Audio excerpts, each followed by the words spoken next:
Good afternoon, everyone. I'm Wyandotte County District Attorney Mark Dupree. I am joined by the Kansas City, Kansas Police Department Deputy Chief Ken Anderson, Sergeant Kyle Hickerson, who is the president of the Fraternal Order of Police Lodge 4, along with Kansas City, Kansas Mayor and CEO Tyrone Gardner. The purpose of this press conference is twofold. First, to express heartfelt condolences to the family of KCKPD officer Hunter Symancyk. In his 2 years on the force, he made a profound impact on the department and the community he served so proudly. His sacrifice will never be forgotten. To the family, this county stands with you, and we're here to support you in every way that we can and in every way that is needed. Second, in the matter of the death of Officer Hunter Symancyk on August 26, 2025, I announced the filing of charges against Dennis Mitchell III. Today, my office charged Mitchell with 1 count of capital murder, 1 count of fleeing or attempting to elude a police officer, 2 counts of theft, 1 count of criminal possession of a firearm by a felon. Mitchell is presumed innocent until and unless proven guilty. Kansas Rules of Professional Conduct prohibits me from discussing facts in detail about the case. The crime of capital murder is punishable by life in prison or the death penalty. A decision regarding the death penalty has not been made at this time. I would like to thank all of the law enforcement officers and first responders for your hard work, your dedication on behalf of the citizens of Wyandotte County. As we move away from dangerous situations, it is the men and women who wear these uniforms who are running toward them to ensure our safety and putting themselves in harm's way. I would also like to thank the Kansas Bureau of Investigation for their assistance concerning this case, as they are the lead in the investigation thus far. I appreciate and I want to thank the Kansas City, Kansas Fire Department and all of our medical staff, the University of Kansas, and all that tried their best to save the life of this amazing officer. Today is not a good day. Today is not a day that we celebrate. Quite frankly, today is not a day that I look forward to, because yet again, we stand here.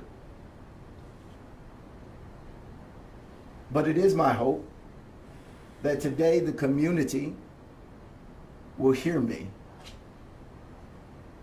that it is not okay to come after our law enforcement. It is not okay to come after the people who put their lives on the line on a daily basis. The individuals who have wives, husbands, children, mother and fathers who are waiting for them to come home, and they sacrifice it all daily.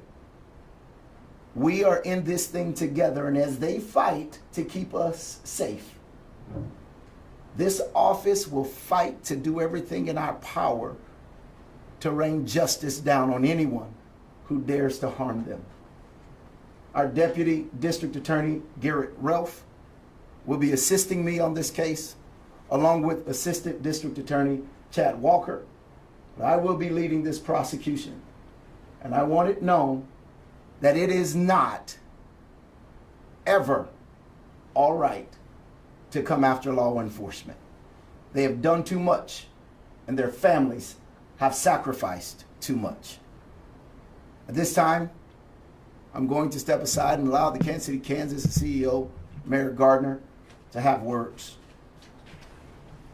Thank you, DA. I can't really say any more than what our DA has already said, other than let's be sure to keep the family of Officer Sumanek and all the men and women of the Kansas City, Kansas Police Department who go out and do great things, good things every single day right here in Kansas City, Kansas. Keep them in our thoughts and our prayers, and they're going to need our continued support. If you see a police officer, let them know that you value the work that they do, that you appreciate the dedication and the commitment to service that they exhibit every single day, and that you love and support them and recognize them not just being men and women in blue in uniform, but being our friends and our neighbors, because they live here with us. And let's just keep Wyandotte County and Kansas City, Kansas uplifted in prayer as well. Thank you. Thank you, Mayor. At this time, both the Mayor and Deputy Chief Anderson and I will take questions if there are any. Mark, I do have a question and a follow-up as well. It is our understanding that Mitchell has a pending drug case against him. Based on my understanding of that case, it's standard to start with a $5,000 bond for that level of felony. However, this guy is not standard. He has a history of not showing up in court, of probation violations. My question is, did your Assistant DA, Scott Brinkman, seek a higher bond than $5,000 in that drug case? And if not, why not? So let me start by giving just a little bit of history. The bond on cases are not set by the Wyandotte County District Attorney's Office. The bond is set by judges. And in this case, Mr. Mitchell in 2024 was arrested for having 2 grams of drugs. And the judge gave him a bond of $5,000. And then he bonded out. Then he showed back up and the judge told him, you need to continue to come to court. He failed to appear.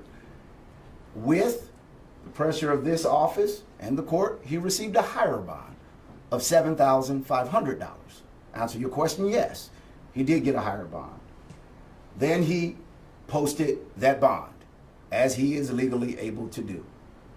He then was picked up in Iowa and had to serve time there. And the judge then put another bond on Mr. Mitchell while he was in jail. And again, this office pushed for more bond. In Kansas, the law has just recently changed. And bonding companies, rather than now being held responsible for the amount of money that they allow an individual to sign, hence that bonding company would have to pay that. Now, the bonding company lobbied the state of Kansas, and so now they get to go before the judge and say, Judge, even if they don't appear, don't charge us that amount of money. We promise again that they will show up to court, and this bonding company did that. While he was in custody in Iowa with a bond, that bonding company went to a judge, and the judge said, fine, I'll give you another court date. So then he bonds out, or rather finishes his time in Iowa, and he comes to Kansas City, and guess what? He does what the pattern is. He fails to appear again. And again, this office and the court pushed for a higher bond. And the bond then was set at $10,000. So that bond was set by a judge. And it's important to note that according to the Constitution and our state law, an individual has a right to a bond, but only a judge can set that bond. Mark, as a follow-up on that Iowa case that you mentioned, my understanding is that after that second failure to appear here, that he was arrested there. You folks were notified, were given an opportunity to extradite him, that Mitchell actually signed the extradition papers to come back to KCK, and you declined to extradite him. You didn't pick him up and bring him back here. Why not? And you just heard the last part of my answer, which deals exactly with that. Because the law changed. And the law says that He doesn't have a warrant anymore because a bonding company went to the judge and got a new court date. So he had to finish his time in Iowa, and on the promise of his bonding company and by the say of a judge, he was permitted on his word to come back. So no, this office did not waste the taxpayers' dollars to go and do something that the judge said was not necessary. But thank you for your questions. Any other questions? Yes, ma'am. Dupree, why no determination on the death penalty yet, especially given your decision in Deputy Ming's case, in the death of Deputy Ming? It's a process. Not only does all of the facts and all of the evidence have to be considered, but also this is not a decision to be made lightly. This is one that takes time. It's one that I intend on sitting and discussing with the family and discussing with law enforcement, as well as reviewing all of the evidence. And might I add, that evidence is still ongoing. Do you feel like you have more evidence in the case revolving around the death of Elijah Ming than you do in the evidence revolving around this one to seek the death penalty? Every case is different and every case is unique.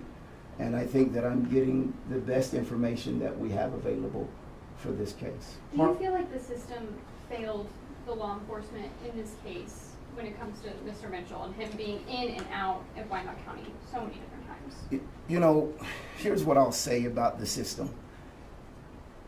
Any system that is ran and created by human beings is flawed. It's flawed because we, as human beings, are flawed. Having been in this seat now nearly 9 years, we've changed a lot of things because in this process we have seen things that we believe can be done more effective and more efficient. And so we've changed them. And I think that our criminal justice system as a whole, it continues to evolve. It continues to change the laws, the policies, what we can and what we can do, what our law enforcement agencies can and can't do. But here's what we do know.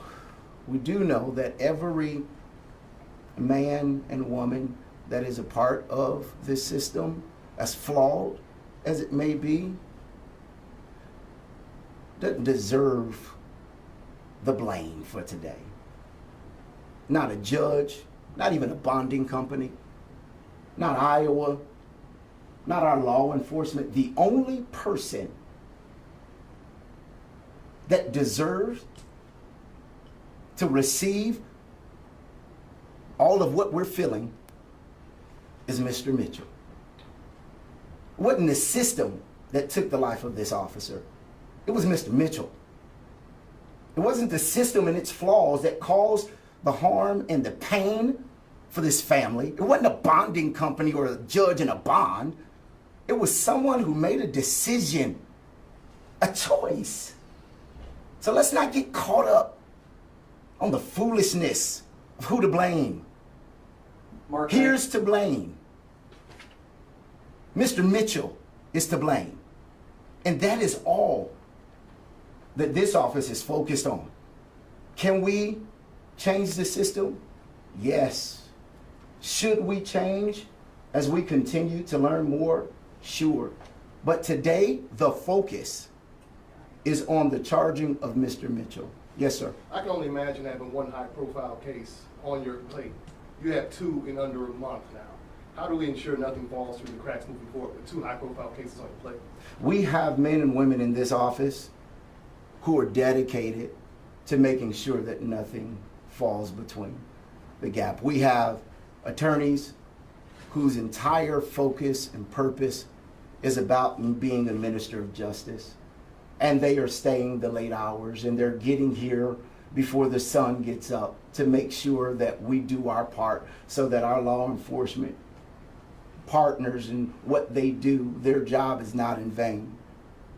And right now, as I stand here today, our unified government and commissioners are looking at our budget, and they have made sure to let me know that they are going to do everything that they can to provide the resources and the finances for us to handle both of these high-profile cases, because every one of those commissioners, including our mayor and all of the staff, want to do their part in making sure that nothing falls. One more question? Mark, I wanted to ask you about a decision your office made in 2021. Mr. Mitchell was arrested for murder. Your office declined to prosecute that case. My question is, apparently it was for lack of evidence. Can you explain that? And is there any suspect that has been arrested in that particular case at this point? Thank you for the question, and can always count on you to take us back to where we shouldn't be. But here's your answer. Because there was no evidence. In this country, you have to have evidence. You have to have proof. You have to have a witness. You have to have a gun.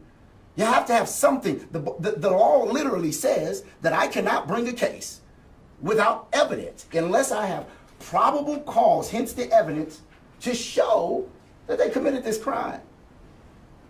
You've been in this business long enough. Here's your answer. Unless we have evidence, we can't bring the charge. Why was he not charged? Because there was no evidence. Period. Here's the reality, folks.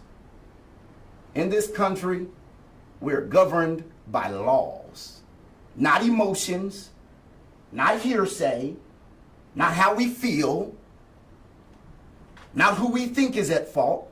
But today, we are charging Mitchell, not because I think he's a bad guy, or maybe he's been a bad guy for a long time. No, all of that is irrelevant. I'm charging him today because we have the evidence. And we have the proof. And that's what this job requires. And so today I'm saying to this community, justice will be served. And if you, regardless of your past and or how you were raised, commit crimes, especially to our law enforcement, this administration will do everything in our power to come after you. Thank you for your time. Thanks, guys. Thank you.